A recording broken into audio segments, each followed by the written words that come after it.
రైట్గా బండారు మనోహర్ నాయుడు గారు TDP spoke person. Manohar Naidu గారు నమస్తే. నమస్తే అండి రవి గారు. నమస్తే. ఏంటి అంటే డబుల్ ఇంజన్ సర్కార్ అంటే ఇదేనా? అభివృద్ధి పెట్టుబడులు వెల్లువ అవ్వచ్చు, అభివృద్ధి కార్యక్రమాలు అవ్వచ్చు, ఈ విధంగా అంటే ఒక విధంగా చెప్పాలంటే ఈ యొక్క కాంబినేషన్ మరువలేనిది ఎప్పటికీ ఉంటుందని చెప్పేసి మీ పార్టీ అధినేత ముఖ్యమంత్రి చంద్రబాబు నాయుడు చెప్పారు. అంటే కేంద్రంతో సఖ్యతగా ఉంటే అలాగే రాష్ట్రంలో కూడా సఖ్యతతో ఉంటే ఈ రెండు ప్రభుత్వాల మధ్య ఈ విధంగా అభివృద్ధి కార్యక్రమాలు జరిగే అవకాశాలు ఉన్నాయి అనుకోవచ్చా? మొట్టమొదటిసారిగా 7 నెలల ఏర్పడిన తర్వాత ప్రభుత్వం ఏర్పడిన తర్వాత ఇంత భారీ స్థాయిలో అభివృద్ధి కార్యక్రమాలు చేపట్టడం మొట్టమొదటిసారిగా కాబట్టి ఎలా స్పందిస్తున్నారు? మీ పార్టీ అధినేత సాధించినటువంటి విజయంగా, అలాగే జనసేన పార్టీ అధినేత పవన్ కళ్యాణ్ అలాగే బీజేపీ కాంబినేషన్లో సాధించిన విజయంగా అభివర్ణిస్తున్నారా? నమస్కారం రవి గారు, మీకు స్వతంత్ర టీవీ ప్రేక్షకులకు ప్యానెల్లో పాల్గొన్నటువంటి మిత్రులు సోదరికి అందరికీ నమస్కారాలు. నమస్కారం. వాస్తవంగా ఈరోజు ఆంధ్రప్రదేశ్కు నిజంగా ఒక వరం లాంటి రోజు అనుకోవచ్చు. గత 5 సంవత్సరాలలో ఆంధ్రప్రదేశ్ ఎంత నష్టపోయిందో అందరూ కూడా చూశారు, అనుభవించారు కూడా. మరి ఈరోజు కేవలం 7 నెలల కాలంలోనే కూటమి ప్రభుత్వం ఏర్పడి ఆంధ్రప్రదేశ్లో 7 నెలల కాలమే అయింది.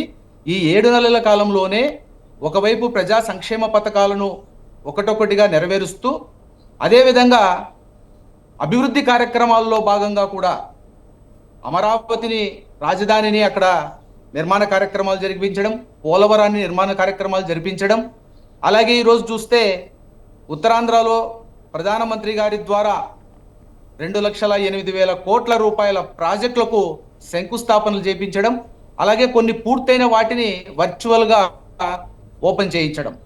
మరి ఇవన్నీ చూస్తే నిజంగా ఆంధ్రప్రదేశ్ ఈ వచ్చేటువంటి 5 సంవత్సరాల్లో అన్ని ప్రాంతాలు కూడా, ఉత్తరాంధ్ర కావచ్చు, కోస్తాంధ్ర కావచ్చు, రాయలసీమ కావచ్చు, అన్ని ప్రాంతాలు కూడా సమంగా అభివృద్ధి జరిగేదానికి ఇది నాంది అని చెప్పవచ్చండి రవి గారు. రైట్. ఇంకా ఈరోజు వచ్చినటువంటి ప్రాజెక్టుల మూలంగా ఇవి కార్యరూపం దాల్స్తే సుమారుగా 7.5 లక్షల మందికి ఉద్యోగ అవకాశాలు కూడా దీని ద్వారా రాబోతా ఉంది. ఈరోజు పెట్టుబడులు పెట్టడానికి కూడా ఎక్కడి నుంచి అయినా సరే వచ్చి పెట్టుబడులు మేము పెడతాము అనేటువంటి ముందుకు వాళ్ళే వస్తున్నారు అని అంటే ఒక్కసారి ఈ ప్రభుత్వాన్ని చూసే, కూటమి ప్రభుత్వం చాలా చక్కగా ప్రభుత్వం నడుపుతూ ఉంది. ఈ ప్రభుత్వంలో పెట్టుబడులు పెట్టడం వల్ల మనకు ఎలాంటి ఇబ్బందులు కలగవు, అన్ని రకాలుగా సహాయాలు అందిస్తారు. కేంద్ర ప్రభుత్వం కూడా మంచి సహకారం ఆంధ్రప్రదేశ్కు ఉంది అని నమ్మే ఈరోజు పెట్టుబడులు పెట్టడానికి వెల్లువలా వస్తున్నారు.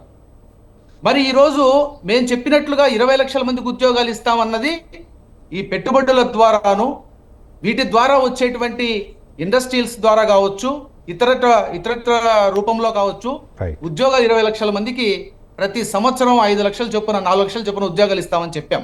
ఇవి నెరవేరబోతున్నాయి ఒకటొకటిగా. 7 నెలల కాలమే అయింది రవి గారు, ఇక్కడ గమనించాల్సింది 7 నెలల కాలమే అయింది, ఎక్కువ అవ్వలేదు. ఈ కాలంలోనే ఇంత రాష్ట్రం ఆర్థికంగా పురోభివృద్ధి సాధించడం కావచ్చు, లేదా రాష్ట్రంలో అభివృద్ధి పెట్టుబడుల రూపంలో రావడం కావచ్చు, ఇది నిజంగా ఒక వరమే అని చెప్పొచ్చండి ఆంధ్రప్రదేశ్కి. వీటిని తప్పకుండా స్వాగతిస్తున్నాం. ఇంకా ముందు కూడా కూటమి ప్రభుత్వం మంచి సఖ్యతతో అందరం కూడా కలిసి ముందుకు తీసుకెళ్తూ ప్రభుత్వాన్ని చక్కగా నడిపి ప్రజల మన్ననలు కూడా పొందుతాం. ఒక పెట్టుబడులు లేదంటే అభివృద్ధులే కాదండి, ప్రజలు కూడా వారి సంక్షేమాన్ని సక్రమంగా చూస్తూ వారి మన్ననలను పొందే విధంగా మేము ఈ ప్రభుత్వం నడుస్తుంది. ఖచ్చితంగా అందులో ఏమాత్రం కూడా అనుమానం లేదు. ప్రభుత్వం మంచి పేరు తెచ్చుకునేటువంటి విషయంలో ప్రతి ఒక్కరిని, అంటే చంద్రబాబు నాయుడు గారి దగ్గర నుంచి కింద స్థాయి ఉన్న నాయకుల వరకు కూడా ఒకటే నేర్పుతున్నారు: నిబద్ధతతో పని చేయండి, ప్రజలకు సక్రమంగా వారికి రావాల్సిన ఫలాలను అందించే విధంగా ప్రతి ఒక్కరు కూడా మీరు నడుం కట్టండి, అందరం కలిసికట్టుగా పనిచేద్దాం అనేటువంటి సంఘటనలతో అటు పవన్ కళ్యాణ్ గారు చెప్పినా, అలా బీజేపీ పురంధరేశ్వర్ గారు చెప్పినా, చంద్రబాబు గారు చెప్పినా, కింద స్థాయి కార్యకర్తలు కూడా ఆ విధంగా నడుచుకునేటువంటి ప్రక్రియ మొదలైంది ఇప్పుడే.